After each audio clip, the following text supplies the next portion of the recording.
হ্যাঁ বলুন, কি হয়েছে আপনার? আমার পেটে ব্যথা করে। পেটে ব্যথা করে? দেখি তো।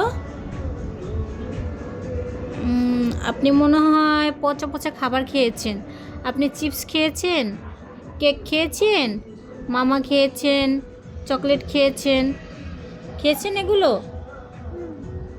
এজন্য আপনার পেটে সমস্যা হয়েছে। ওষুধ দেন। ওষুধ দেবো? ওষুধ দেবো, ঠিক আছে, কিন্তু এগুলো আর খাওয়া যাবে না, ঠিক আছে? আচ্ছা, আমি কিছু ওষুধ আপনাকে দিচ্ছি, ওই ওষুধগুলো আপনি খেয়ে নেবেন। ওষুধ দেন।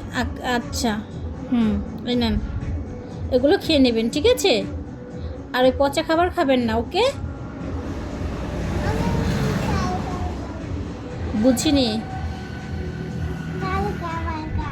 ভালো খাবার খাবা? হ্যাঁ, গুড, ভেরি গুড। তুমি তো গুড গার্ল। পেটের সমস্যা ঠিক হয়ে যাবে ওষুধ খেলে, ঠিক আছে? ঠিক আছে। আল্লাহ হাফেজ। আল্লাহ হাফেজ। ডক্টর আল্লাহ হাফেজ। ওকে, আল্লাহ হাফেজ। Good Bye. বেবি। আমাদের মাঝেই যাই। বাসায় যাও? ওকে, আমাদের বাসায়। আচ্ছা, ঠিক আছে।